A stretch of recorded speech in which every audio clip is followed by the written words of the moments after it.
Hello, welcome to Monday. I have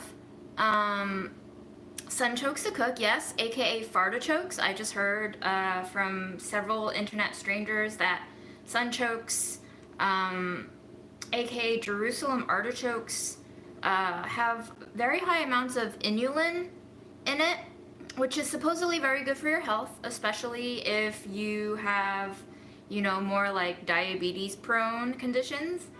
Um, and one of my farm school classmates sent some recipes over to me because she knows that I haven't been feeling well and that I also don't have health insurance. And, the way to kind of maintain your health is from lifestyle factors, including diet. So one of the recipes that she sent along included sunchokes, and I said, I see it at farmers market every week. It always seemed a little bit too pricey and strange for me to buy and cook, but because it was happenstance that she sent a recipe with sunchokes in it that's supposedly good for gut health, I bought it, and it's been soaking for about half a day. I'm going to scrub it, and we're going to basically boil it in some chicken stock, and I might sear it, or I might just end up eating them boiled. I would just like to preface the fact that it is Monday, and of course, I almost burnt my apartment down by making ginger tea, which is now ginger charcoal. This pot was full of water, and of course, I can't rely on myself to remember things anymore if I don't set a timer, so this is a lesson for me once and for all, that if I have anything on the stove and I'm leaving the room, I absolutely cannot not set a timer. So we're gonna compost the charcoal. We're gonna wash this pot. We're gonna boil some sunchokes. There's also celery and scallions sitting in the sink being soaked. We're gonna rinse them. And I have Barkeeper's Friend. I have steel wool. We're gonna use both of those. And that's where we're at. I'm gonna keep this a really short, simple live. It's probably gonna be an hour. I'm just gonna cook the sunchokes. I'm not trying to overwhelm myself with anything else. So I think for tonight, we're just gonna eat like 2 or 3 pieces of sunchokes because I just wanna see how farty they are. If they already have a reputation.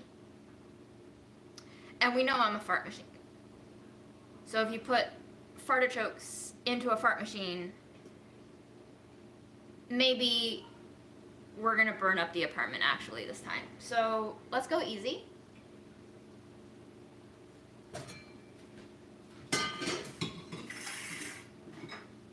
Happy to not see you all since you're all invisible to me, but glad to see you all here. Welcome aboard to this last week of January 2024. Congratulations, we're almost 8% of the way through the year. I have a feeling that my second toenail on my right foot is going to fall off any day now because I think I dropped something really heavy on it, and the whole toenail is like a purplish black now. It's been like this for 4 days. It's starting to hurt. I'm thinking once the blood finishes coagulating underneath the nail, it's going to fall out, and then it's going to take the nail bed with it.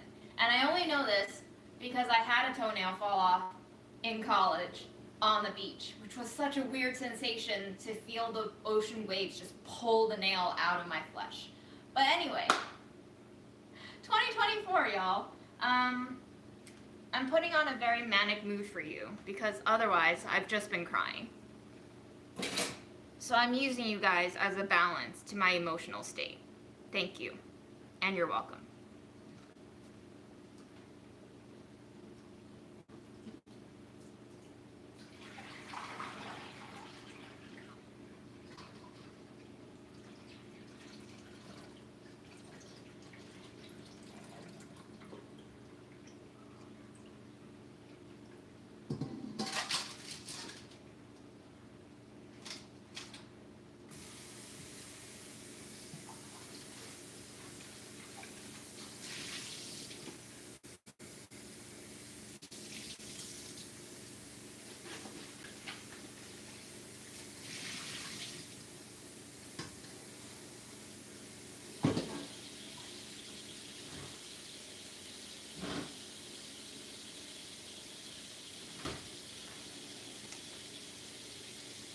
chicken stock still smells good.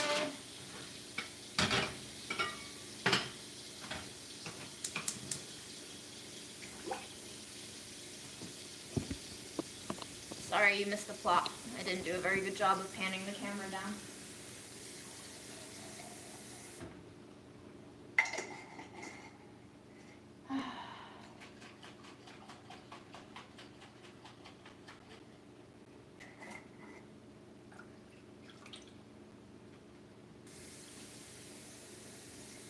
Into this broth, this cooking broth of sorts, I'm also going to be adding some ginger, some scallions, because Grandma told me this shit good.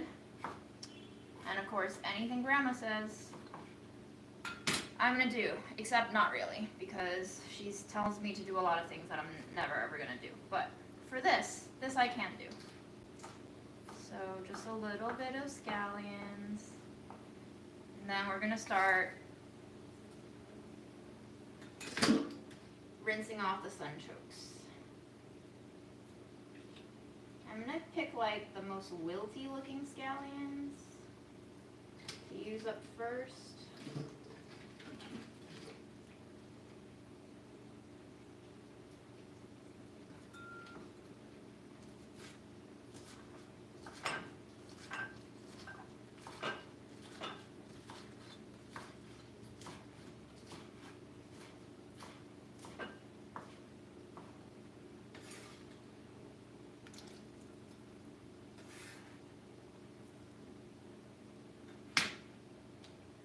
Look at y'all saying hi to each other. How cute.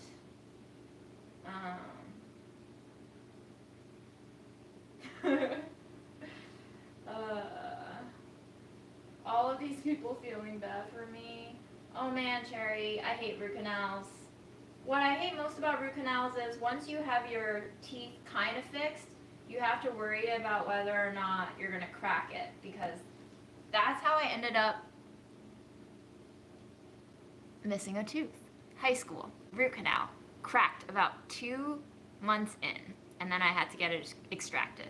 And then the dentist was like, we should put an implant in there. And I'm like, are you fucking kidding me, asshole? You just gave me a filling that failed, which led to a root canal, which led to a cracked tooth, which led to an extraction. So let's just take a break.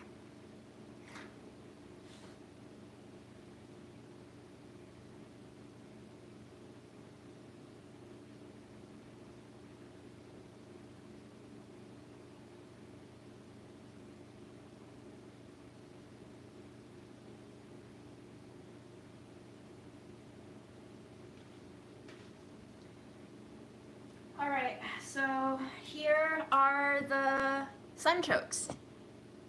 They look like ginger root. They're big, and apparently they taste like potato. So what we're going to do is we're going to brush all the dirt off, and we're going to trim off some darker spots that look potentially spoiled, and I'm going to chop them into about evenly sized pieces, and we're just going to boil it in the chicken stock of sorts. Into the chicken stock, we'll obviously add some cool spices, probably turmeric heavy spices. Turmeric's good with ginger, maybe a little black pepper. I'm going to try to keep the sodium to a minimum because I just defrosted some of our New Year's black eyed peas, and I'm hoping to eat that for the next two to 3 days, and those were overly salty.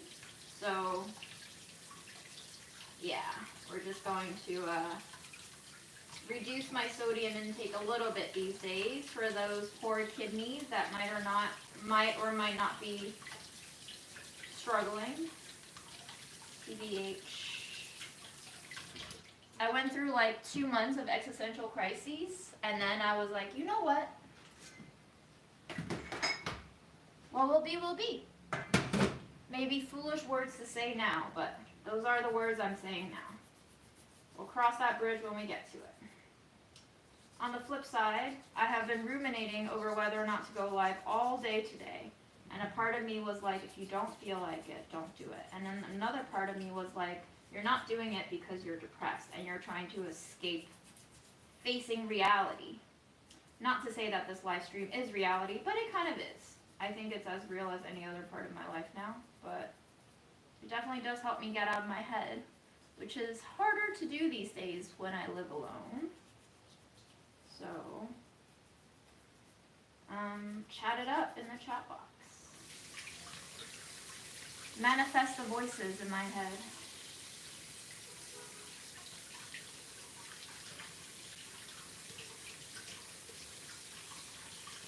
Ooh, I can save them and plant them, you say? I don't know. I think I'm kind of, to be honest with y'all, I'm kind of in like this reckless phase of my life where I'm really leaning into like spending money. Maybe it's because subconsciously I've given into the idea of death and also still reliving the grief of my mom dying so unexpectedly and then her living for a future that never came. And it's making me just want to spend money, you know? I don't know how healthy that is, but that's what I've been doing. And there's really no better place to spend money than a farmer's market where you're just directly paying the people who grow it for the most part.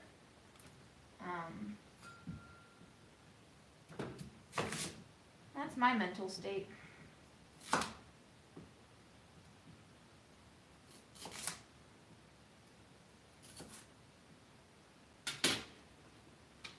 Anyway, I think this whole bunch of sunchokes were $5. It was like a little pint container. I think usually I would have been like, ooh, that sounds like a lot for potato-like plant, but I was willing to give it a try. And now here we are trying it.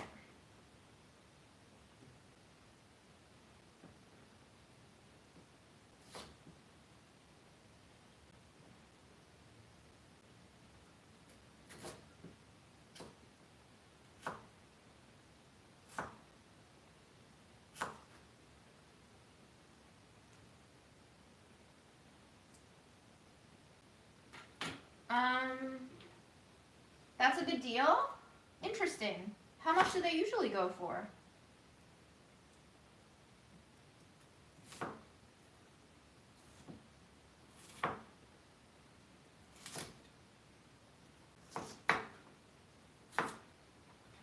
Guys, I heard that you can eat these raw, so they smell a little bit like a carrot and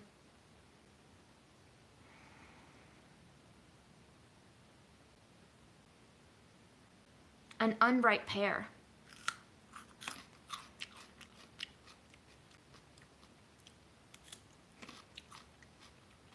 And they kind of taste like, this reminds me of a Chinese thing. Weird. It's got the snap of a radish, but none of the spice and the pungency of it. It definitely has like a starchier component to it, but what is that flavor?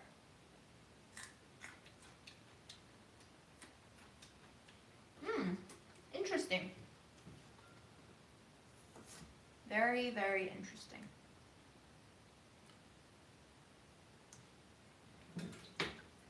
Yeah, it's very crispy raw.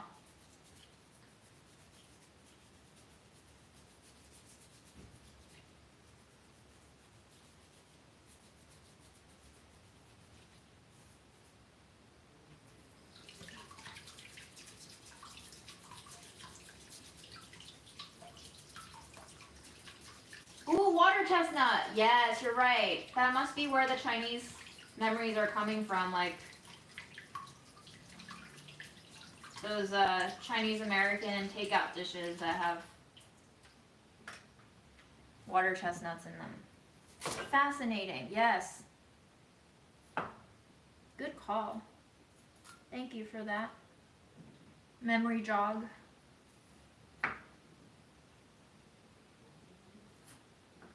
So who knows? Maybe now I'm gonna turn into like a farmer's market girl more than ever. Like I've always been to farmer's markets, but I've never really felt comfortable paying the prices for a lot of the stuff there. But I got myself some extra baby collard greens this week, and then I splurged, quote unquote splurged, on these sunchokes. And I'm really enjoying treating myself to just weekly good produce.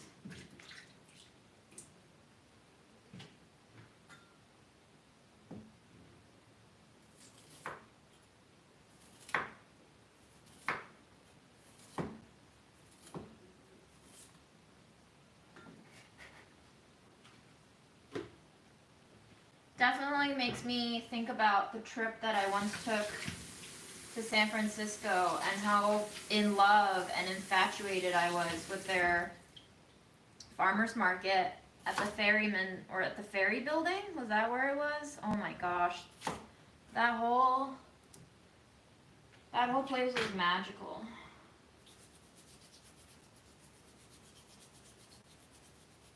Chicken and tofu soup sounds amazing.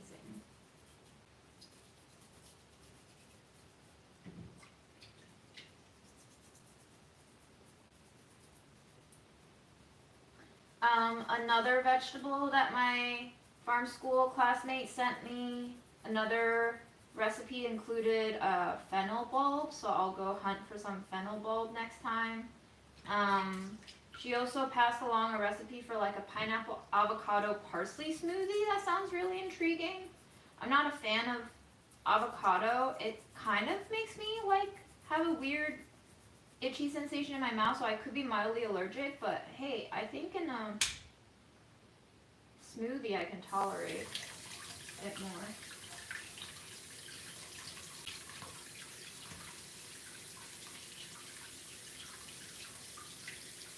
Okay, yeah, one day I'm gonna have to ask you guys where all the world's best farmers markets are, and that's gonna be my travel itinerary. You know, I thought I couldn't do fennel either, and then during the pandemic, because I ran out of things to do, and I wanted to like challenge my tastes, I got myself accepting of fennel, and then I think I like it now, actually. In the proper usages, I think. It has to be used right, paired right, I think. It is interesting, for sure. For those of you who don't like licoricey flavors, it might take a while to get used to, but I wouldn't say never. I also had this connotation or association with it being like very bougie, and I think that turned me off for a very long time. But now I have seen fennel bulbs go for $1 sometimes in the city, and it's just a matter of finding the ones that aren't expensive. That dictates when I eat them.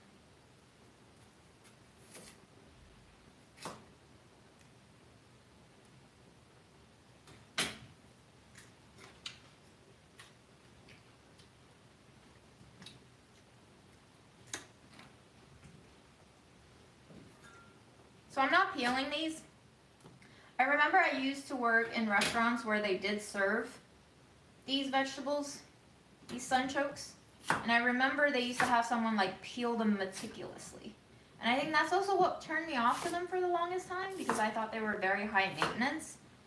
But then I looked up videos and recipes online, and like everybody was not really peeling them. I mean, I guess you can peel them if you want to, but most of the time, a lot of the skins of vegetables and fruits have the most antioxidants, so if you're getting them from a good source where you're not like sketched out by potential pesticide amounts,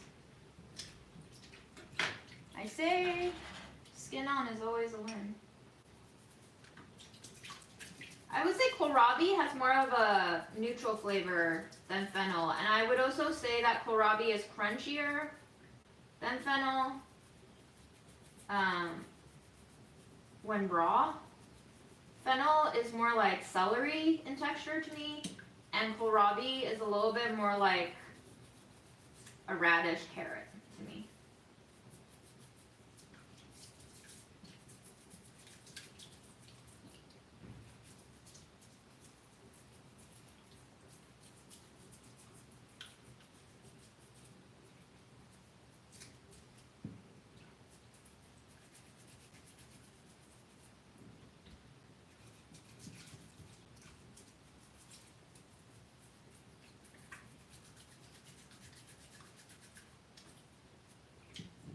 Any updates for this week, y'all?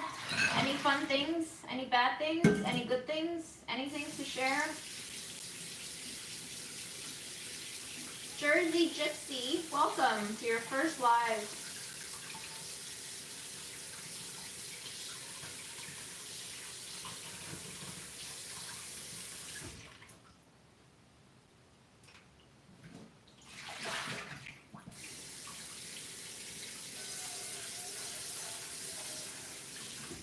I have no idea what Tenkan 8 is, but hello Silicon Valley.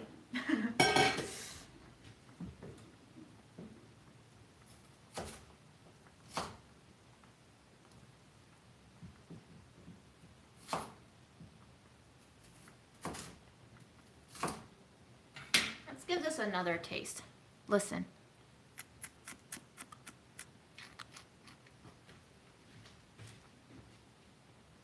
Congrats on your job offer. That's big. I hope you feel the high for a long time. And I hope you don't burn out anytime soon. Those are my wishes for anyone going into a new job. Have fun. Don't burn out.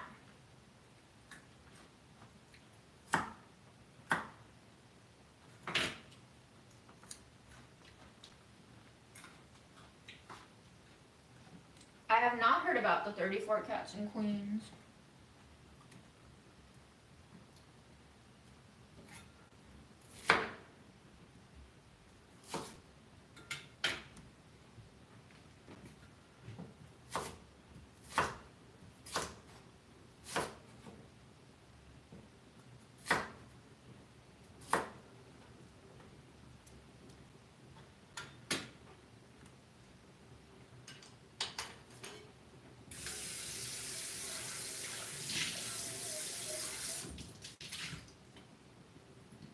Oh my God, osteoporosis at the age of 38. That fate, I feel like, is going to come for me too, without a doubt. We're gonna clean this pot now.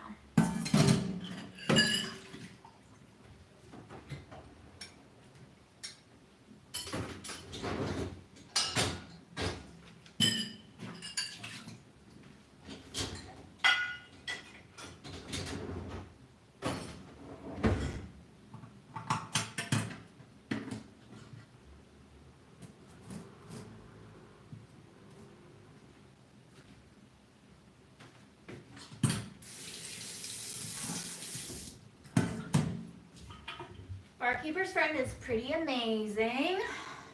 Not sponsored, but if you burn pots with as much frequency as I do, it will be handy. Very, very handy.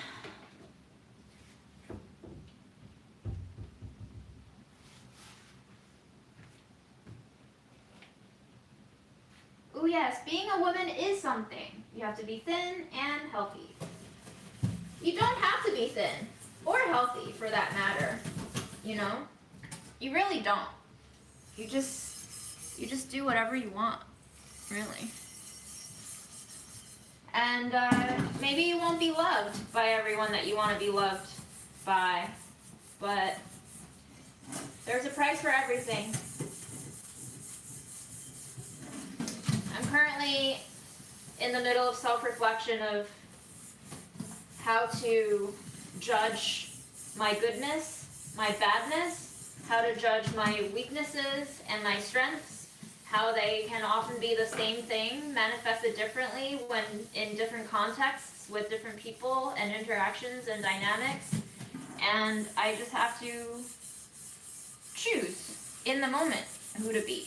I don't think it's a stable identity either, but I think I actually need to do a better job of being honest with myself sometimes. I think maybe not just me, but quite a lot of us fall into this pattern of holding on to contradictory beliefs or wishes and desires that can't manifest simultaneously, and the reality is that being human, we just have to prioritize a choice in the moment that we're given that choice. And sometimes it happens organically or as a side effect or a byproduct, and sometimes it's the primary decision that moves other things forward in life. Well, whatever it may be, I'm trying to convince myself that no one decision is ever that serious. That life is about making a series of decisions until you die, and it's just part of the game. So play it. And I think we're gonna make mistakes in that, you know, it may not feel like the wrong choice in the moment, but after we experience some growth and distance and time goes by and we get to have a retrospect of sorts on what we did and who we chose to be in that moment, we might view the circumstances differently. And I think one of my more self-harming traits is that I blame myself for choosing the wrong thing. Like we all do, I think, to some extent. But realizing that is, as with all things, the beginning of developing awareness, after which you can decide if you want to continue doing those things and being that person. Maybe you do and maybe you don't. But a choice is a choice, and I don't think a single choice can make or break you. Let's taste some of this soup. I just had a moment where I was looking at my drawer of spoons and I was like, oh, this spoon, I really love it. I think I really want to sip out of it. But because it's such a lovely spoon that I like, maybe I should save it for later in the week when I feel like I can treat myself to using it. Isn't it silly how I overthink even picking which spoon to use and why? Can you imagine all the other things I overthink in my life? And also in this 3-second decision, struggling to pick a spoon out of which to sip the soup for tasting, it also became clear to me that, like, I like to delay gratification. I like to withhold certain things for the future, a trait that my mom manifested to the extreme, and then she died. I'm a Libra? That's what you're gonna chalk it up to? Oh, man.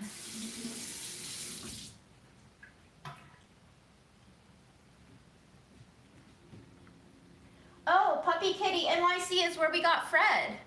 Cool. Nice to know that they're doing that rescue work. I highly recommend Puppy Kitty if you're looking to adopt cats in New York City. They were very, very, very, very helpful. And they made sure that Fred got all checked up medically before we formally adopted him.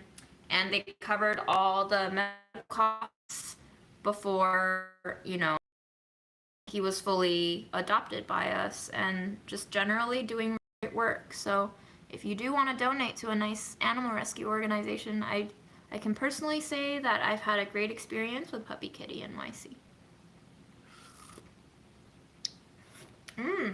Starchy, mildly chickeny, definitely needs some seasoning. So I'm gonna go in with some purple peppercorns. This is the 2023 harvest, so the newest harvest to hit shelves. This is a handwritten label because I got it from Ethan. But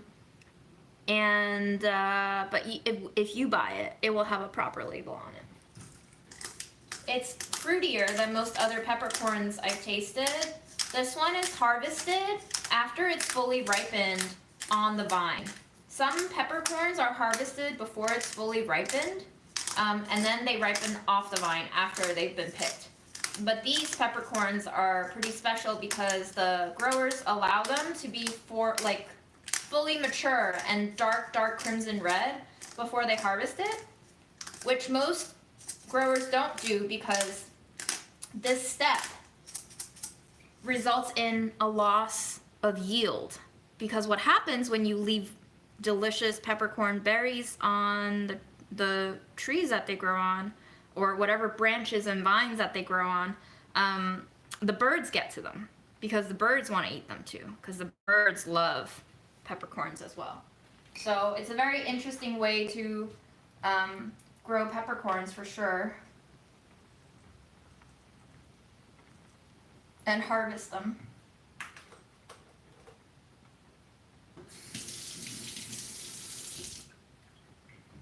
And we actually quoted one of the growers. His name is Dun, I think. I don't know how to say Vietnamese. I think he's Vietnamese. I don't know how to say I don't know how to pronounce Vietnamese properly, but he basically said they don't mind the birds because it's all part of nature. And, you know, by the fact that they allow birds onto the farm, whether or not they eat the berries is a good thing because the birds also help them get rid of, like, insects that destroy plants too. So it's all part of that kind of organic growing philosophy where you're not inhibiting nature, you're just letting nature do its thing, and then you're there to be the steward, and hopefully you get a nice harvest that you can sell to customers in the US. But yeah, it's like, it smells almost like a ramen packet with a little bit of chili flair and like a very deep, slightly aged Concord grape smell.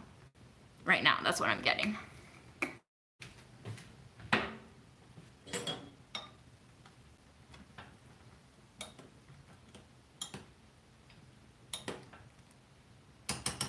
Okay, so that's that. Then we're gonna go in with something turmeric-y. I have a lot of blends here that have turmeric in it. So let's go with garlic powder, yep. New Harvest, yep. Smoking garlic, yep. Umami, yep. We're just gonna throw a lot of it. I was gonna keep it simple, but you know, who am I lying to right now? I'm not going to keep it simple. 4 shakes of adobo. 3 shakes of turmeric. 4 shakes of smoking garlic.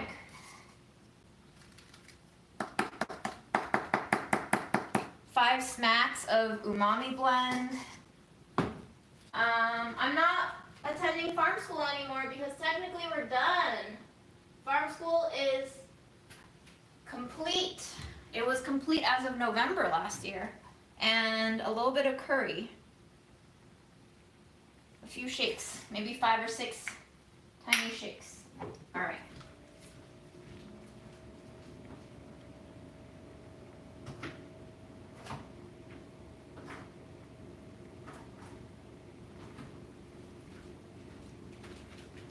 It looks fully golden right now. And it smells really good. It smells more like ramen seasoning now. I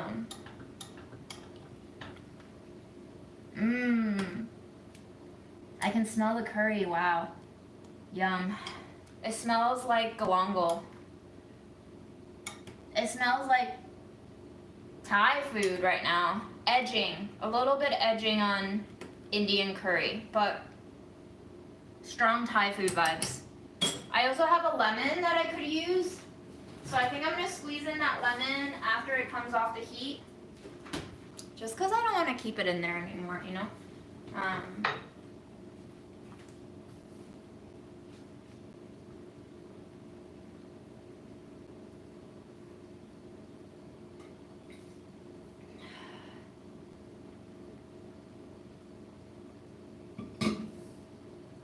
I actually have coconut milk, but I've been drinking a lot of cow milk lately and eating yogurt, so I think I'm gonna hold off on that, just so that I can like balance out the fats in my diet a little bit. I've been eating a shit ton of cereal. Let me show you. I got 4 boxes of like generic brand Cheerios. They're from like Walgreens Strain Reed. For some reason, they had priced this for 49 cents a box on the website. So I ordered 4 boxes, which was the limit for this particular store for pickup. And then I bought a huge bag of pistachios that I'm almost done with. That cost $10, but 50 cents a box. And I've gone through like 2 of these boxes in the last 7 days. So that's been my diet 80% of the time.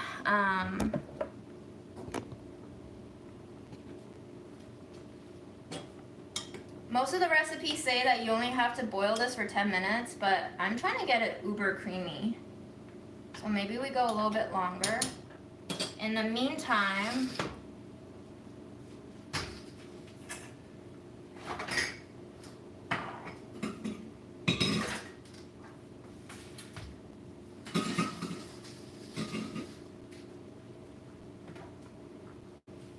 we're gonna finish washing the celery and the scallions, and we're gonna put them away and or eat them.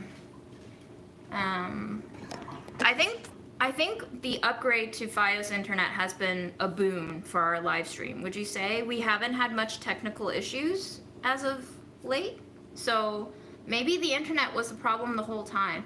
The phone, of course, dies, but I don't know how much of that was like the internet spazzing out on the phone. So keep me updated, but I think 3 for 3 since we switched internet.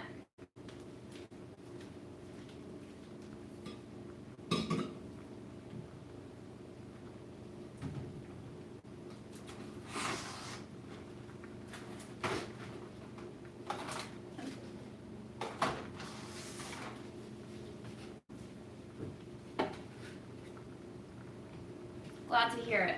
Glad to hear it. I was starting to feel pretty bad about all the shitty potato streams.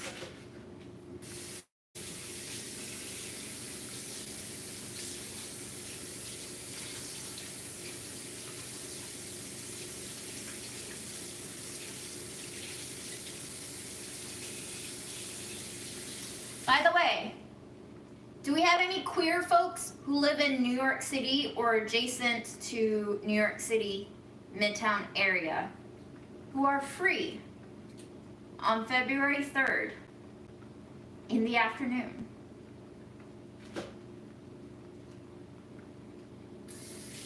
You should reach out to me and DM me on Instagram if you are.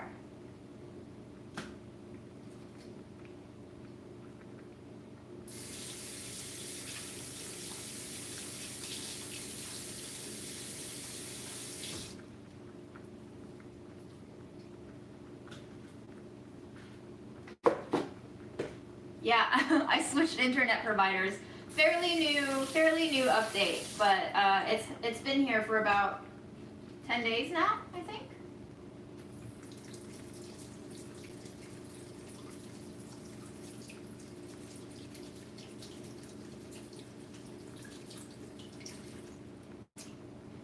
I'm going to add some celery into the soup. I'm gonna use up the stalks that aren't too great so that, you know, they get cooked and processed and they don't linger with increasing amounts of guilt.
Grandma really wants to go home, y'all.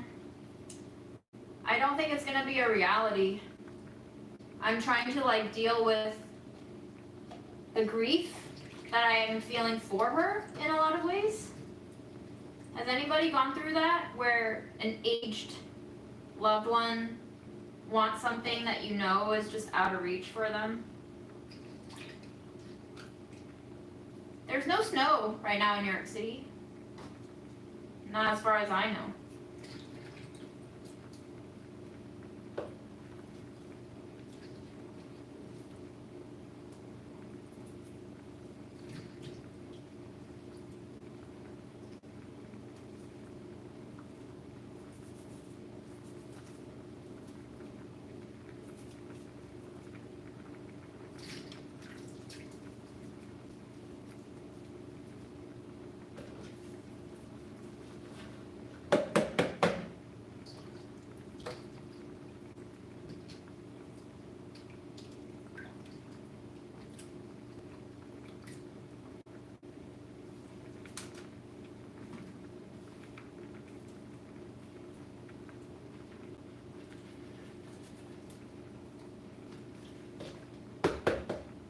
I mean, I've spoken to my uncle and my dad and other people about this. Yes, technically it's my uncle's duty to take care of his own mother, but truly, as things stand, having her on an airplane for so long is going to cause mental distress for everyone involved. Not just me, not just Grandma, but like literally everyone on the plane. Knowing Grandma's behavior, she will cause the plane to crash. She like cannot behave herself anymore. I think you just have to be here to understand the cost it would take, not just financially, although there is a financial cost too to these decisions. But there are so many factors at play here going into this decision. If my uncle takes her back, she's going to ruin his family dynamic.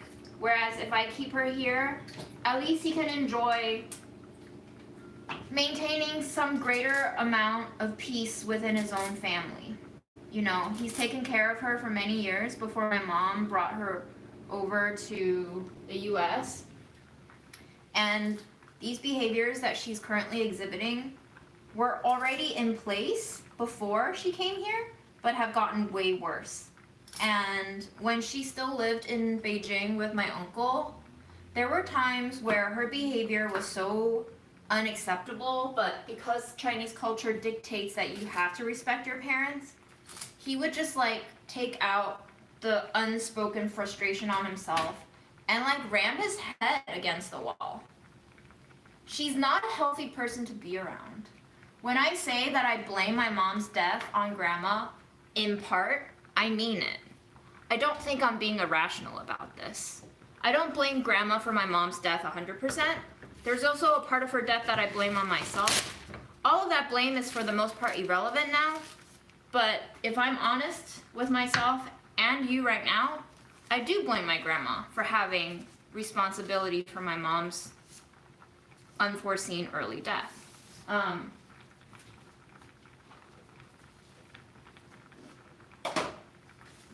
I know we're not in Asia anymore. I know.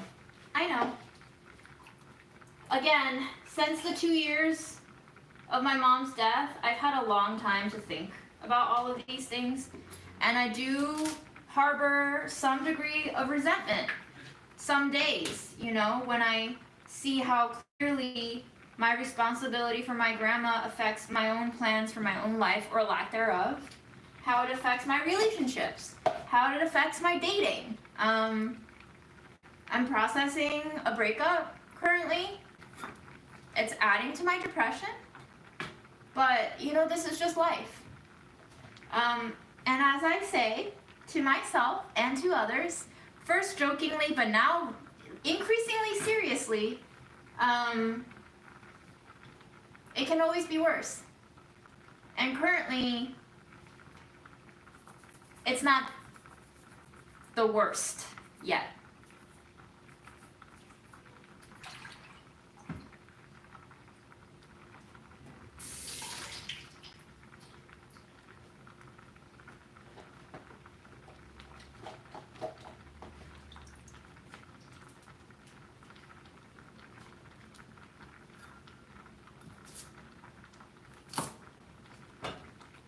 Therapy helps.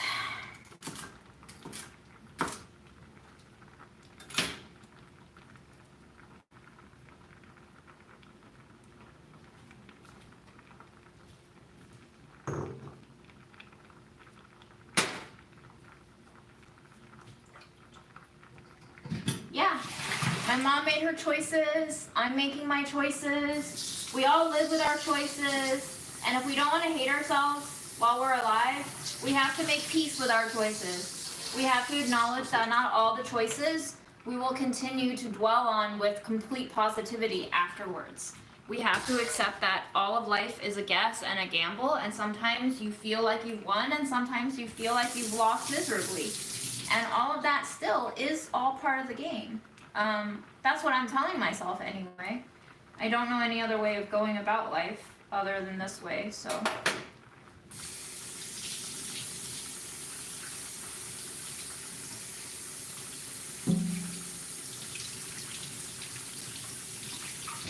Yeah, I'm single-handedly gonna make these clear vintage pots come back into vogue. They are very cool. I hope you go thrifting and find one, because I think this is one of my best thrifts ever. I love it to no end. I also wanted to show you guys this cool art that I got from my ex-coworker Ellie. Ellie illustrates for The New Yorker sometimes, and I find their art really existential and like witty and cynical sometimes, so I really appreciate it. Let me dry off my hands and then I can show you what I got from them.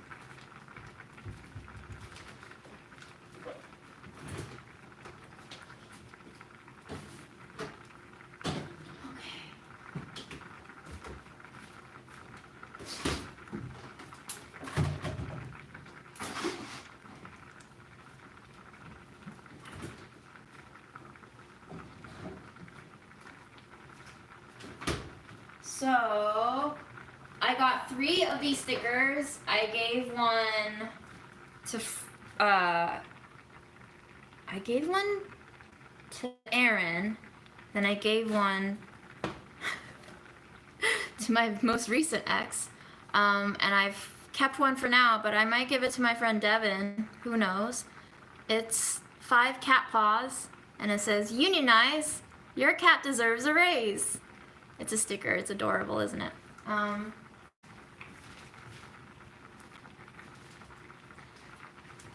Then they gave me a thank you card, which I was not expecting, with a cat-shaped Post-it note that says, "Thank you, June. I hope you enjoy the new art." I actually love this the most. This thank you note. It's on this postcard, basically, and it says, "Cats commuting to the living room to knock things down," because that is their job. I can look up the handle if you want to reach out and DM them if you want your own. Let me show you the poster, though. I haven't even shown you the poster yet. But their name is Ellie Black, and their handle is EF, as in Frank, Black, spelled like the word black, 36. So EF Black 36. Their name is Ellie Black. So that's, you can DM them, and this is a post from November 21st that says, "Please buy my stuff. Please buy my stuff." So let me show you the poster that I paid for, that I'm thinking about where to post up on my fridge. I think it's so on brand for me, considering how I have a reputation for being a negative Nancy and a Debbie Downer and a very proudly self-acclaimed human Eeyore Daria combo. Think positive, no matter the cost. I'm gonna have to rearrange this. We're gonna have to rearrange this whole thing. And, but I'm really happy with the art. I think it's just so cute. And again, I'm turning towards supporting artists that are local, that I know, that have politics that align with mine, I guess, or just generally care about the environment when it comes to spending money on food people and growers. But let me put that here so that I don't splatter shit on it, and then we can rearrange. Maybe we'll just have a live where we arrange all the stuff on my fridge, if you're into that.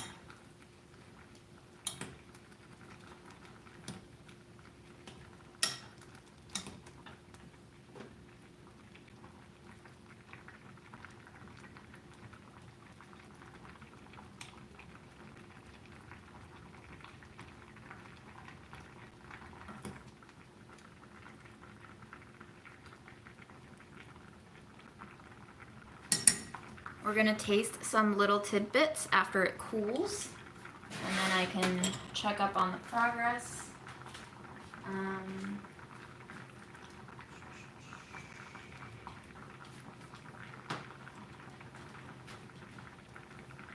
You could always put on your cupboard door. Fascinating.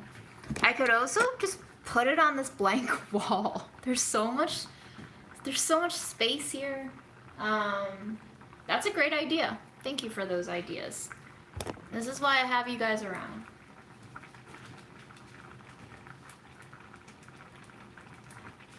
Lando, do you sell your art? Do you want us to buy your art? Do you want to drop a link? Now that you're a mod, you can drop so many links. Put it inside a cabinet. You can open it and laugh. That's cute. I would love to have a small kitchen gallery, honestly. But I'm not gonna be someone who like frames things and nails it into the wall. I'm just gonna tape it up like that. And the art is going to degrade and age with time and get dirty and torn, and I think there's something really cool about letting that process be. And then when I take it off the walls, the paint come off on the tape, it makes its presence known. Maybe that's just all Aesop Fox and grapes with me though. Always coming up with a rationale for why I want to do things my way.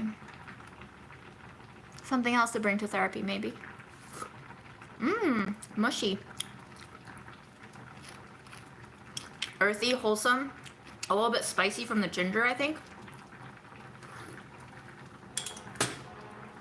Can you hear that bubbling? It sounds thick.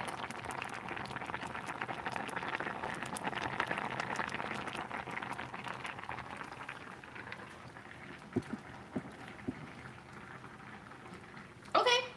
Well, whenever you feel like promoting yourself, please, by all means. I personally would love to see your art. I'm interested in what people create. But do you, girlfriend?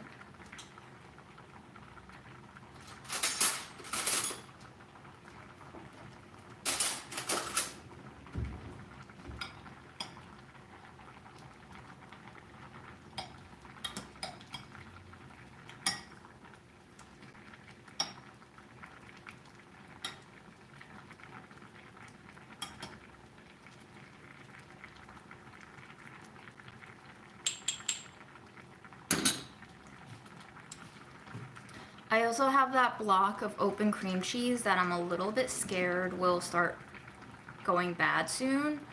So this week sometime, we're gonna have to bake a cake. It might be a banana cake, or if I go out and buy some pears and I make pear paste again, it could be a pear cake, or a grapefruit cake, because I bought these grapefruits and I started eating them, but I have discovered that nothing wrecks my enamel and tooth sensitivity more than eating grapefruit straight. There's something about the acidity within grapefruit that like absolutely wrecks my teeth for a day and a half. So I might have to bake it into a cake. In which case, send me your grapefruit cake recipes if you have any.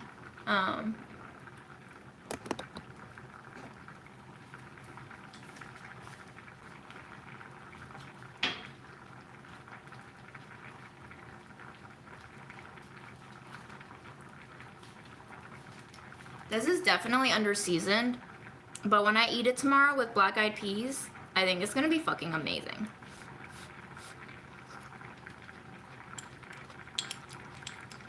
Cream cheese, tomato, garlic, olive oil dip. Yum. Okay, I'll think about that. I do have a lot of spices. I have all that tub of sun-dried tomato. If I just whip it in there with a little bit of like black garlic powder and then drizzle some, ooh, that sounds so good.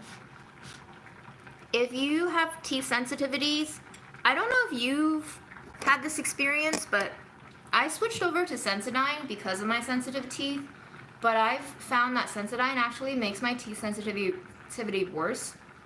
Go figure. I'm just a really special person, y'all. But I had a high school friend reach out to me like 2 summers ago, like before my mom died, I think. So 3 summers ago maybe. And she was like, I know it's expensive, but I really like this toothpaste. And this is a toothpaste that's fluoride free too. So at the time I was like, oh, this is one of those like hippie bougie things. But I use it now interchangeably, like one day of this, one day of fluoride paste. But this brand is called Boka, B-O-K-A. You can buy it off of their website or you can buy it off of Amazon. But I've had amazing results using them. Like my tooth sensitivity goes away. And yeah, it's supposed to kind of like help with remineralization. So you could try it if you want to drop about anywhere from 10 to 12 bucks on a tube of toothpaste. Use it in the day and then use your fluoride toothpaste at night. The whole thing about this toothpaste is they recommend longer contact time with your teeth, so they don't recommend rinsing after you brush so that it works its magic more. So that's why I like to use it in the morning where I'm sure there's like no food debris stuck in my teeth.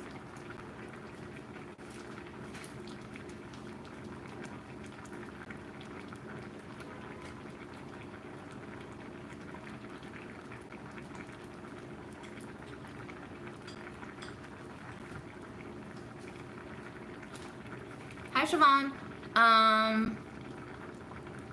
Yeah, Sensodyne just really doesn't work for me. And actually, Aaron uses Sensodyne, but he only uses international Sensodyne. So if you're in Australia, you might actually have this. But international Sensodyne actually has a prescription-only ingredient in the U.S. So that's why they don't sell it in the U.S. But abroad, they sell Sensodyne with this component in it. I don't remember what it's called, but that's what Aaron buys when he travels sometimes, because they only sell that kind of Sensodyne abroad. And to buy it off of eBay from the US costs a lot.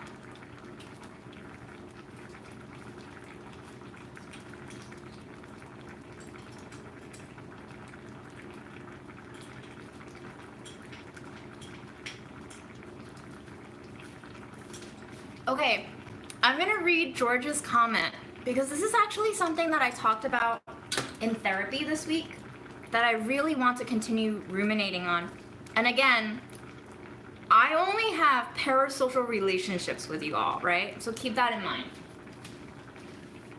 And thank you, Georgia, for offering up this very kind comment. Georgia says, something I found so insightful about lives is the real-time emotion and visibility and authenticity we get into humans that humans try and hide. Thank you, June, for the lives.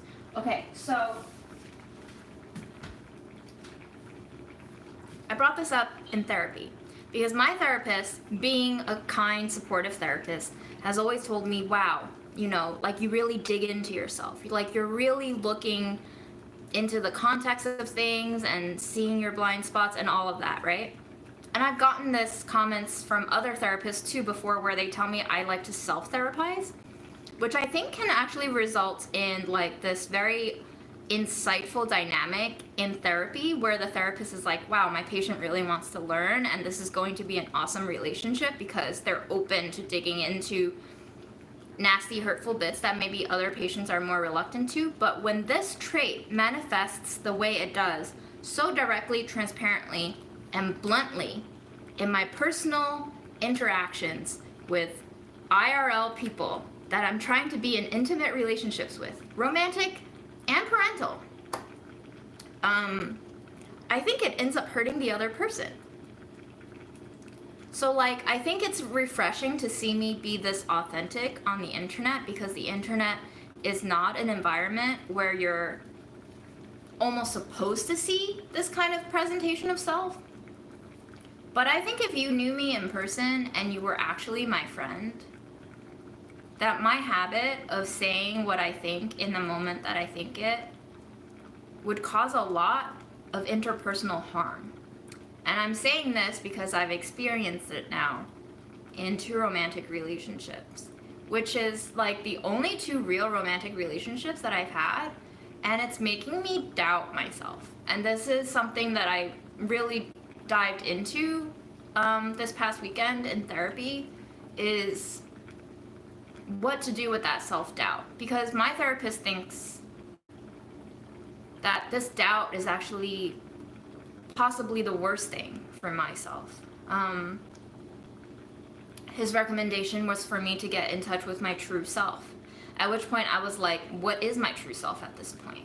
And I started getting really weepy about it because, thinking back to childhood, thinking back to when I was an immigrant, my true self did not work in the contexts that it was brought into. My true self did not know English, had very different cultural customs, dressed differently, didn't excel in school because I didn't know what was going on because I had no foundation for the knowledge and the context.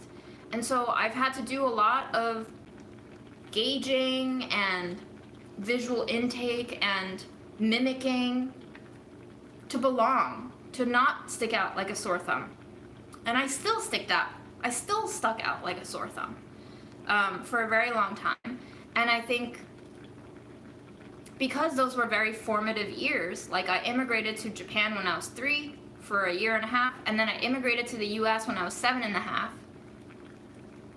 Those are some of my earliest memories, is of being ostracized, is of not belonging, is of not being good enough or smart enough or social enough.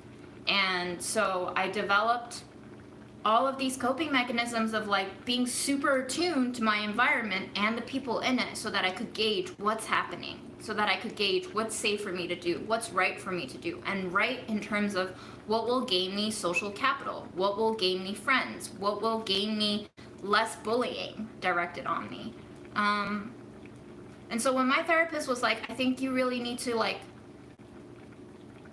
let the ego go and seek your true self, I just started crying because I was like, I don't know if I have a true self at this point. Like, I think I built up this self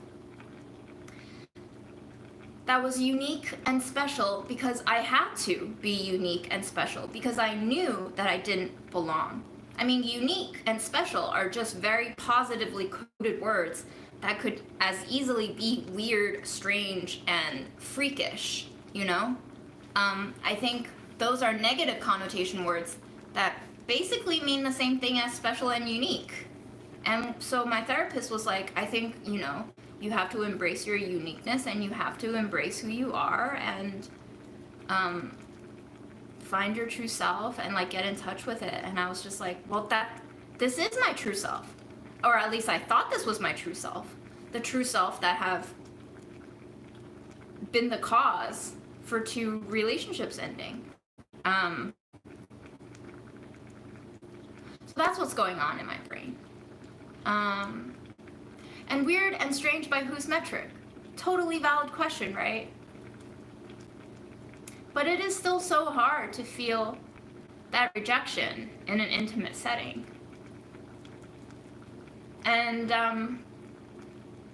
I think my therapist then asked a follow-up question, and it ended up with me saying like, I think I'm doing this because I want to be externally validated, like we all do, right? We like it when other people like us. We love it when other people accept us and love us. That's how we feel less alone. And I think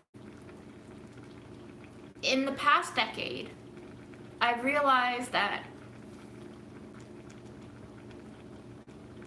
a lot of my motivations and actions and behaviors and triggers and reactionary conflicts have been because of shame and guilt.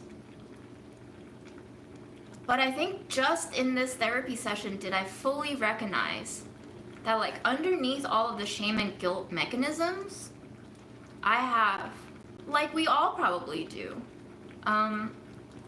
this almost up until now very repressed feeling of absolute loneliness, of never being able to be understood by others, right?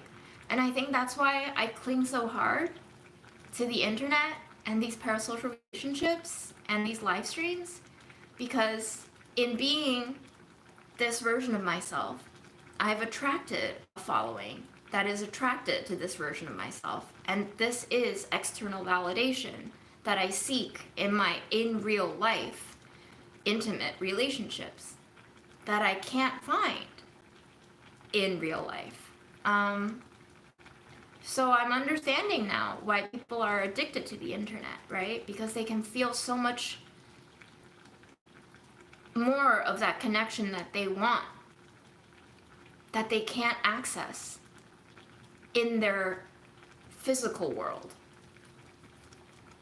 I don't know what to do with that information. I'm still kind of just like chewing my way through it. I'm gonna turn this off. This is like mush. But I mean, I'm gonna go back and read all the comments because I think a lot of comments came through while I was doing my mental laundry airing out. But Cherry just said that, you know, I often get the impression that despite what you say, you don't truly believe parasocial relationships are valid relationships.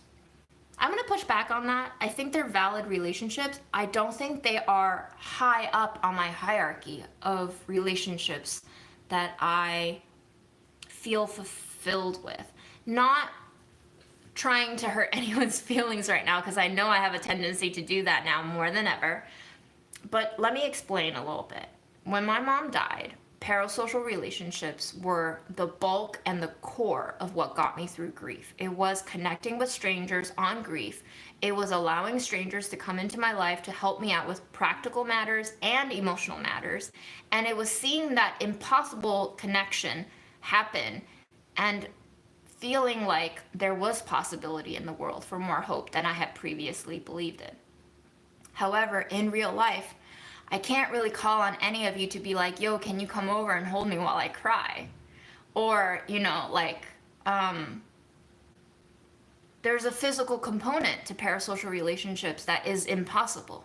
And this physical component is actually something that I think we've gotten less and less in touch with during the pandemic.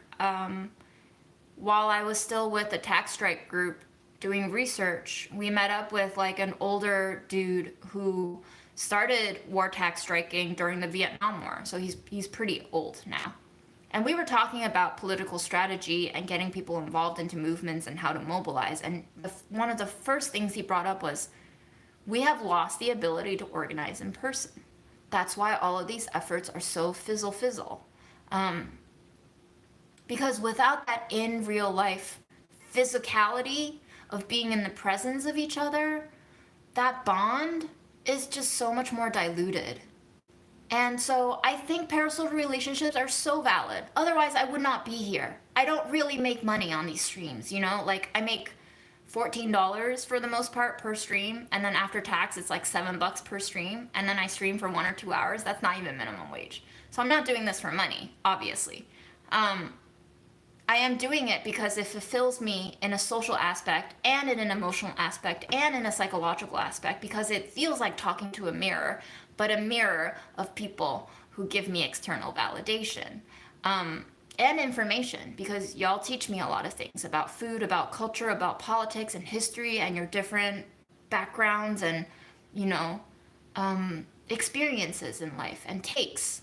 And I appreciate all of that. And I appreciate the pushback sometimes, but I also overwhelmingly appreciate the support that the majority of you give just by interacting. So parasocial relationships are valid if they are founded on, you know, I think more accurate, more reality-based portraits of people. It's hard because the internet gives you a lot of leeway to portray yourself how you want to be seen. This is also a portrait of myself in how I want to be seen. And so in thinking about the code switching that I do, not just in terms of language, but like the whole behavioral package of physical presentation, of like voice volume, of the speed at which I speak, of the content of the things that I speak, the code switching that happens between these lives and my in real life interactions, it exists. It's not that I'm giving you a fake self. Which brings me back to my therapist's question of getting in touch with my real self.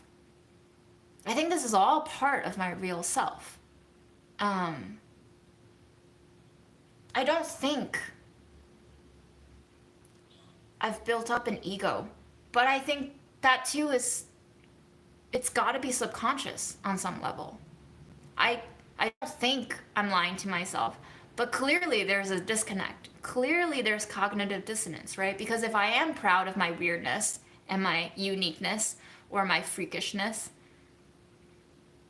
then why do I feel so rejected when intimate romantic relationships fall apart because of who I am? In that way, it would appear as if I evaluate external validation of someone that I want to be with for the rest of my life higher than I value my own view of myself. And so I think if that's true, that I evaluate someone else's opinion of me higher than I evaluate my own opinion of me, it must mean that my desire to not be lonely is making me convinced that I have to sacrifice my true self, whatever that may be, in order to be accepted, which is repeating the experience of my childhood. The dynamics of being an immigrant who didn't have the language or the culture or the network to have a socially sound foundation of existence. And I think all of this has been made even harder with the death and disappearance of my mom from my life, because she's been the one figure who's always been with me through these various immigration experiences. My dad, always was like the trailblazer for us in terms of going to Japan and going to the US. So sometimes he left us in order to get a visa here first, get settled, and then try to get visas for us to come. And my grandma, she was pivotal in raising me when I was still in China, so before the age of 7. But she was, for the most part, missing from my life until 2 years when I was in high school. She came to New York to live, and then she returned to China. And in 2015 or 2016, my mom brought her over here again, by which time I had already been graduated from college for 3 to 4 years. So, mom dying, mom disappearing, even though I had fights with her and even though I didn't agree with her, I knew that she loved me and supported me and would have been there for me no matter what.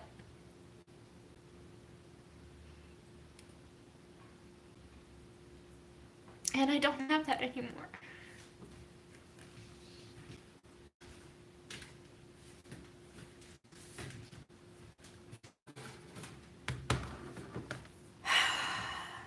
So let me go back and read some comments. Thank you for all of your comments.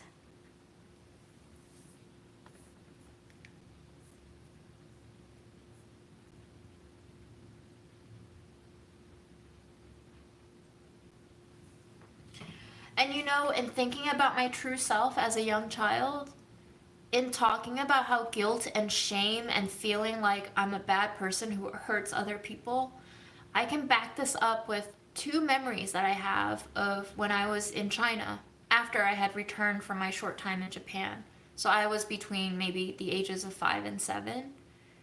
I remember one instance of being jealous of a girl who was making Barbie outfits with a silk ribbon, that when she left the room, I stole that ribbon because I was sick and tired of the adults in the room praising her for her genius artistry. That was a bad June moment.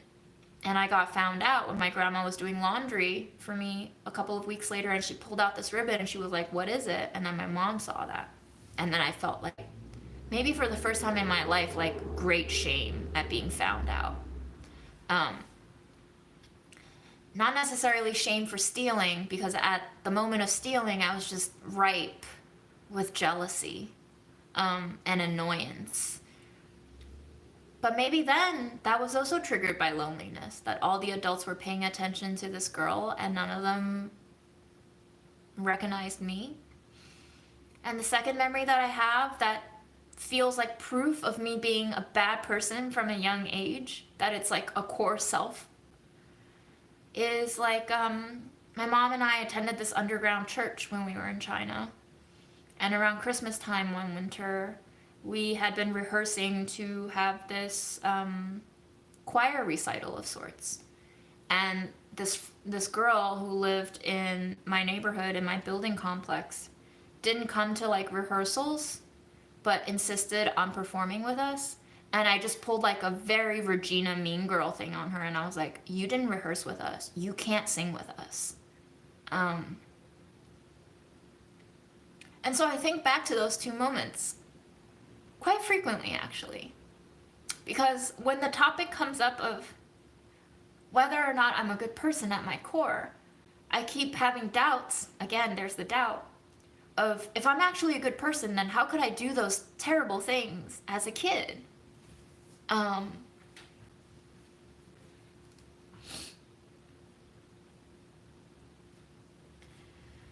Mahari, I don't know if I'm pronouncing your name correctly, let me know, said, play, that is my true self. What do you look and feel like when you play? Maybe that's my problem, or just a trait. I don't really play much. I'm really boring on dates.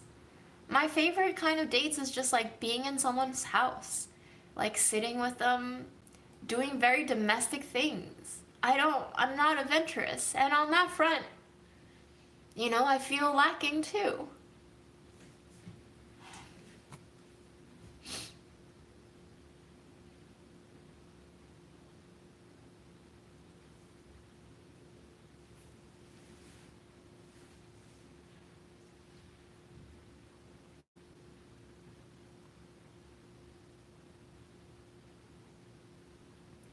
And yeah, I am only one half of a relationship.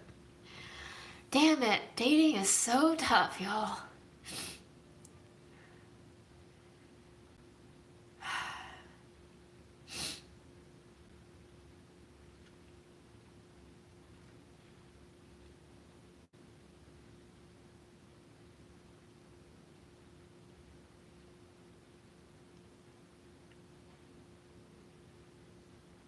Yeah, I agree, Siobhan. All of these selves are a part of you. They come from parts of you for better or worse. Oh, Georgia, please don't apologize. Like, I thank you for bringing this up because it gave me a chance to, like, process it in real time and continue connecting some dots together so I can continue to see the whole picture of my true self, whatever that may mean. I feel like language is very limiting, when we use these things called the true self and the ego, and we're splitting these presentations of identity into layers and sections and true and false dichotomies. They can be very misleading, and they can actually make me spiral into more shame of sorts. So I'm not just going to accept what my therapist says. I will consider it, though. I will use it as a thinking practice, and sometimes it leads me to cry because there's a lot of confusion, but underneath the confusion there's also a lot of hurt and fear and pain. And I think that's where, like, the gold mine of figuring out my true self is. What are my trigger points? What's making me cry? Why is it making me cry? What does it feel like when I cry? Does it feel like I'm getting closer to something that I haven't felt in a long time? And does it feel accurate and settled when it happens? Am I pushing it away, or am I allowing it to show me a new corner? Is it shedding a new light on some darkness? I don't know. I don't think there is a right or wrong.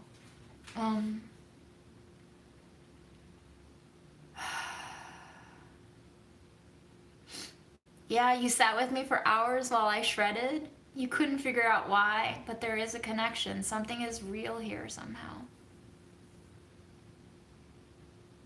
Yeah. Thank you for saying that. Thank you for offering that up. Don't you think there is some value and realness in that want to be seen as the way you put yourself out into net? Yeah.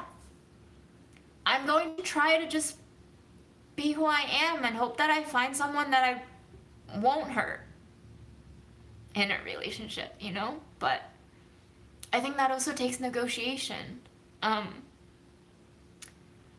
I don't know. I don't know if I'll find that person, but I guess when I'm ready, I'll keep trying. I think I really like to investigate people, not in a figure them out way, but in like a, it's really cool to know how deep the hole sinks. And I feel like that triggers a fear in a lot of people because society doesn't reward us for thinking that deeply.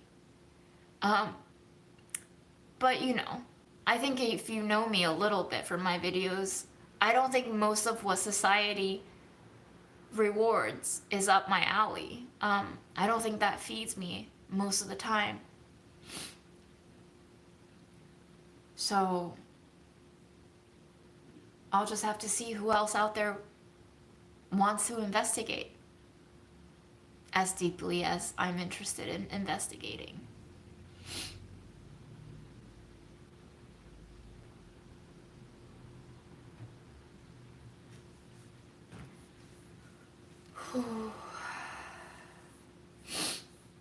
So many comments. So many comments. Let's see.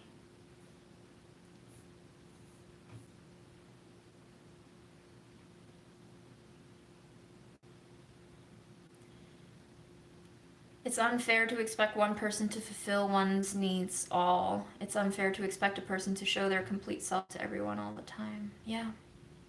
But I guess in a romantic relationship, I have higher elevated standards, you know, like I expect my partner to show me their complete self to me in due time.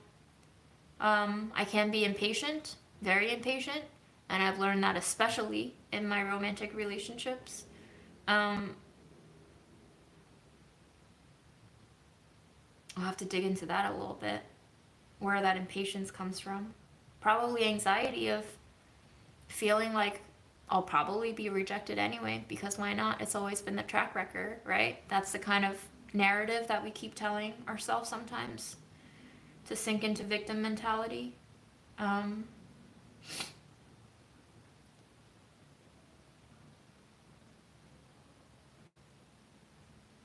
Finding out you are not a good fit is not failure, it is growth. Yeah, I know, growing just hurts sometimes.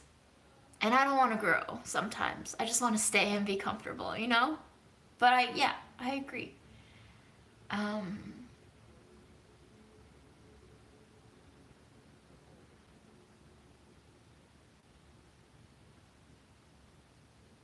I think on the internet you can't see the other person, so you're less likely to censor your feelings since it's a mostly one-sided conversation.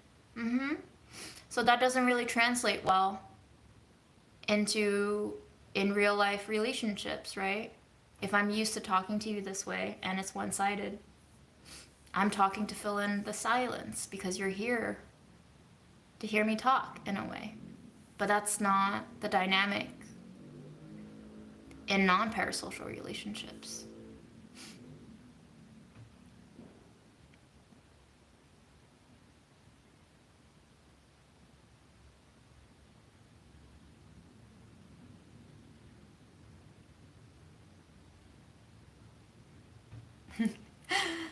Plant Mama, thank you for sharing your klepto face. Love it. Thank you. What perfection do you expect from yourself? I don't know, man. I don't expect myself to be perfect, but I want to be good. I want to be a good person.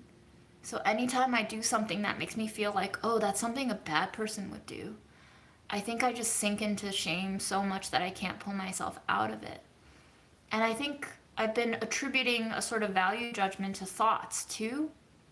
Like if I think a thought and that's a bad thought, then I immediately think I'm a bad person because only a bad person would think that thought. But sometimes thoughts can just be thoughts. And if we're not our thoughts, If thoughts just pass through us like emotions do, like occurrences do, if a car crashes into us and our body takes on the damage and the impact, we're not that incident. That incident happened to us. There are so many mysteries in the universe that we can't explain. So I think my therapist also said, you know, you have to give yourself grace. And I think maybe forgiving myself is something that I have to be more mindful of. Maybe it's something that I struggle with, to forgive myself for my perceived offenses, to normalize hiccups and missteps. You know, it's hard to do that when you can see that you've hurt another person in the process of that misstep, but if you don't move past it, you will forever be pinning yourself down into that perceived badness. And that's not really going to help you prevent future hurts either.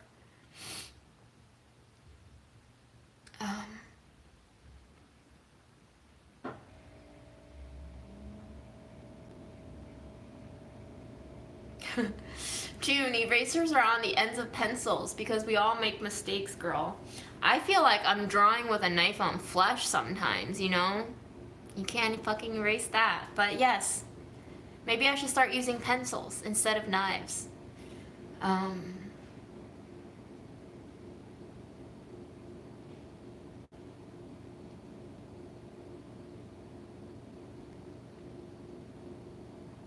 Playing can be anything. Coloring, taking photos, games, making stuff for fun. Can you think of one way you do like to play? Yeah, I love to walk. I love to thrift. I like to browse.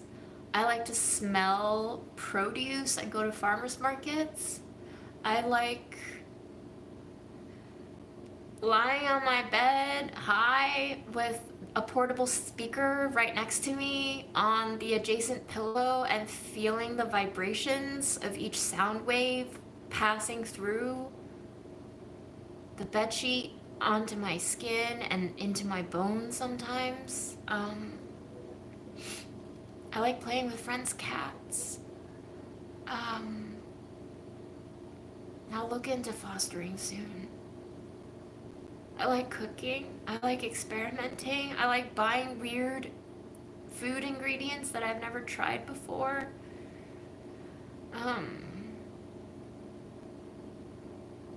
I like to help friends, maybe too much sometimes. Maybe I over exert myself and become too assertive because I don't want to see other people in pain, but I can't control other people that way, is what I'm finding, even if I mean well. So learning to set boundaries for myself to avoid overstepping other people's comforts, and selfhood and identity is something that I'm reflecting on.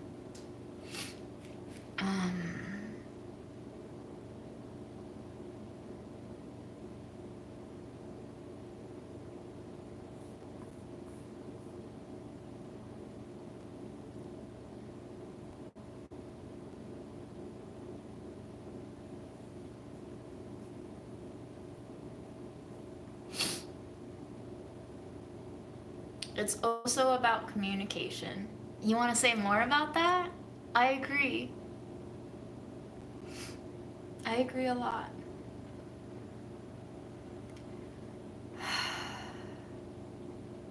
The hard part is finding someone that mirrors that person you are inside.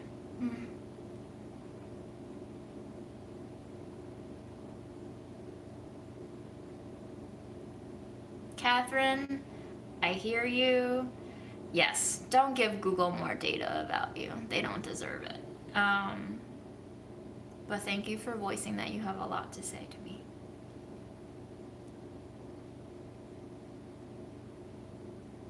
Thoughts are the weather. Celia, I'm gonna think about that one. Thoughts are the weather. Whew. You know, ever since I started thinking about my depression in terms of seasons, like, oh, it's unavoidable that I'm gonna go through a cycle every year, it's become so much easier to accept when it's happening. rather than making myself feel absolutely helpless when it does. So again, I think surviving is about the lies you choose to tell yourself. Lies not in terms of deception, but lies in terms of it not being the full truth. I don't think depression needs to happen every year, but if I acknowledge that it might, and it possibly probably will, then I come to expect it. And in a way, my consciousness normalizes it so that when it does hit, I don't take on the impact of feeling like I'm abnormal. If I make it a normal for myself, like a season passing through a year is, then it just becomes a part of my routine. And if we take away the value judgment of something being good or bad, we can disable the paralyzing powers it has over how we perceive ourselves. And so in normalizing a lot of things that we experience is a way to liberate the ego and telling it that it doesn't really need to hold us in place, that we don't need all this control. But that in itself is kind of a lie too, because I do still want control, guys.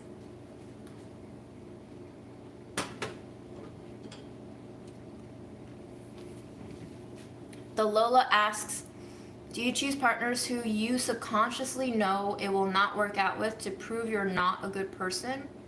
Oh man, I don't know how to answer that. Girl, that's a totally unreliable narrator thing for me to answer. But yeah, I could be.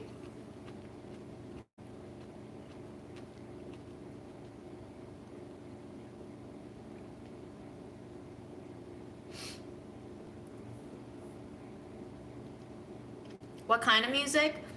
Well, did you know that Spotify has this thing called Daylist? You just type it into the search, Daylist, and I think every 3 hours or 4 hours it refreshes for you and it tells you what you usually listen to at this time of day on this day of the week. The last one that I pulled was at 5 p.m. Eastern Standard Time, and I think it told me that I have like experimental jazz bleep. Bleep is a kind of genre of music I didn't know until today. But I listen to a lot of different musics, I guess. Some dance, some electronic, some R&B, some soul, some neo soul, some a little bit of rap, some really sad ballady things.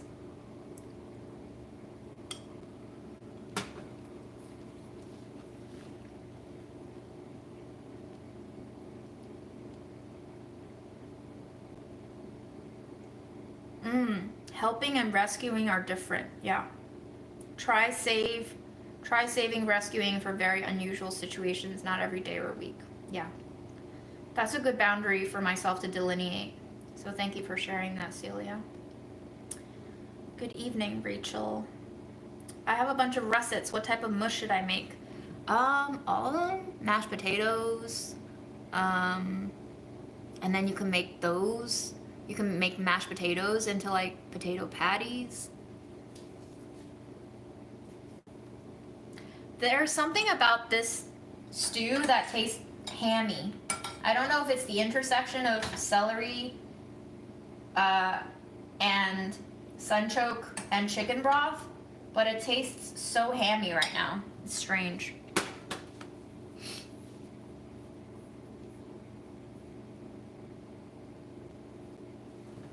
I've actually already eaten dinner. I just really wanted to cook these sunchokes because some of them weren't doing so hot already. So I was like, the longer I let them sit, the less desirable they'll be and the harder they'll be to cook and work with. So, let's see. We got a few more wisdoms here. You want to see these cooked sunchokes? Sorry, I forgot to show you.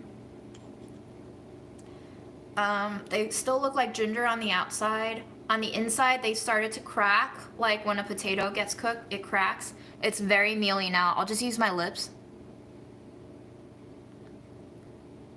That's it.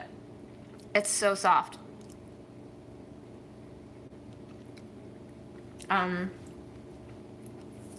It's nice. It's like buttery. It's about finding your person who, when you accidentally hurt them, will talk it out with you and find the intention behind your words, not necessarily jump to conclusions. Agree, agree, agree.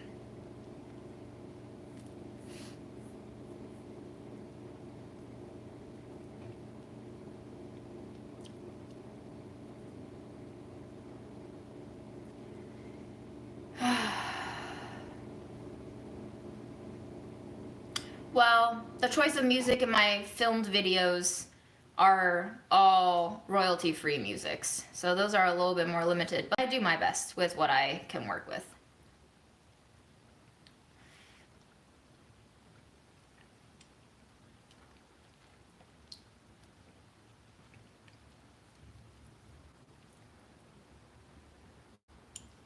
Well, thank you for being my second session of therapy this week. I'll have to digest all of this a little bit more over the next couple of evenings.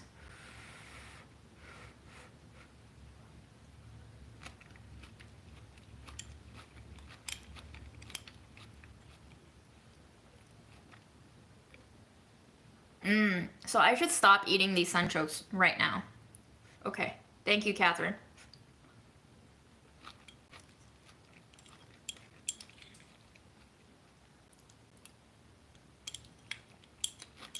Let's pace ourselves.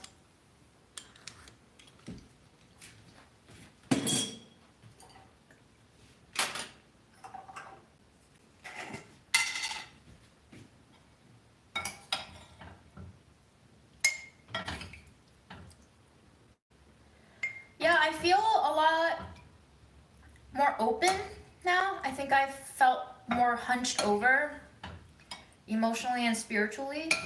I do feel like there's slightly more air coming into my left breast area. Fascinating to observe.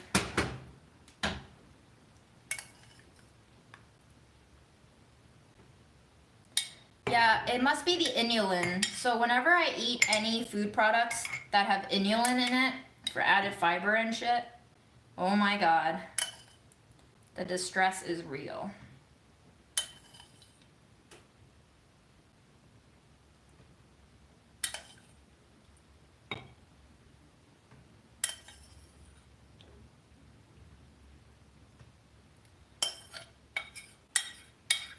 This tastes really medicinal, and I don't mean that in a bad way. I didn't really salt it. I did season it, so it tastes spicy and it tastes flavorful, but it doesn't taste like restaurant food. It tastes more like this was made to repair your health food.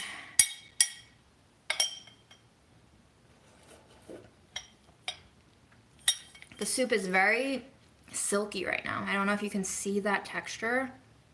It's nice.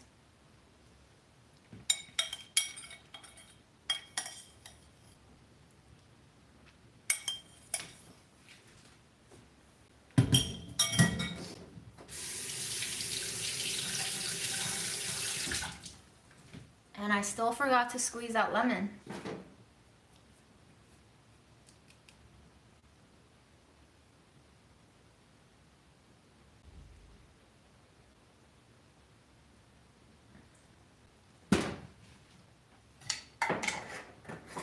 All right, that was $5 worth of sunchokes.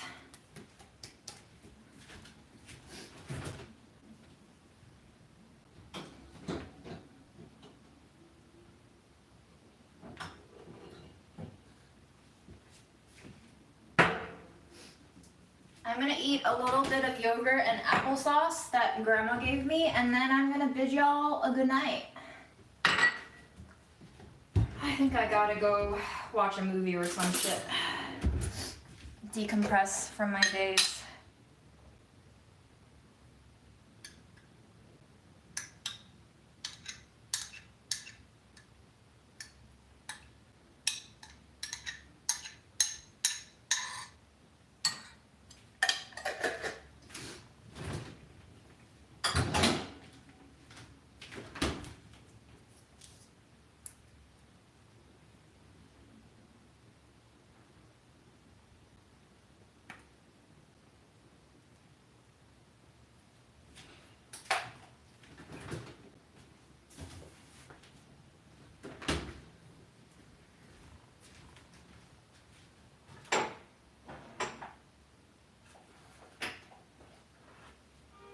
We're gonna add some sugar. I know I'm not supposed to have sugar. My farm school friend was like, you gotta stop eating sugar. And I was like, girl, that means I'm gonna die. But rose petal flavored sprinkles. We're gonna add some for texture and sweetness and color and fun. This is fun. This makes me happy. Make yogurt fun again.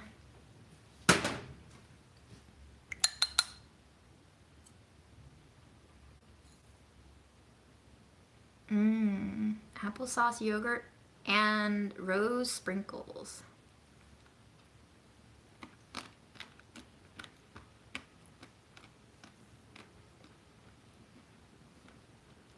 Okay. Whoa. What even is that? Wow. My brain's like, give me a minute to process.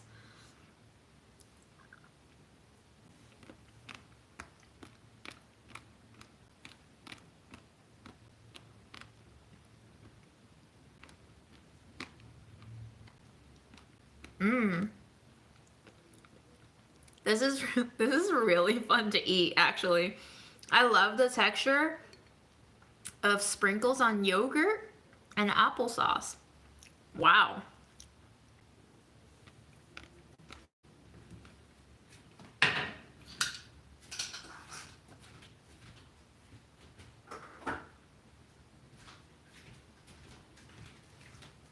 Let's add in a little bit of cardamom, like a little bit.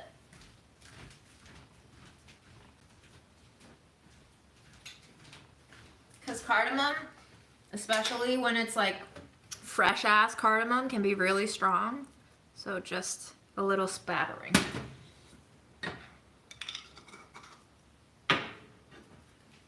Cheers, y'all. Thank you for being my therapist tonight.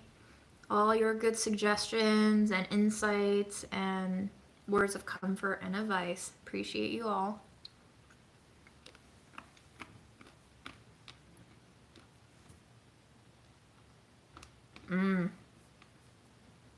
Cardamom and rose.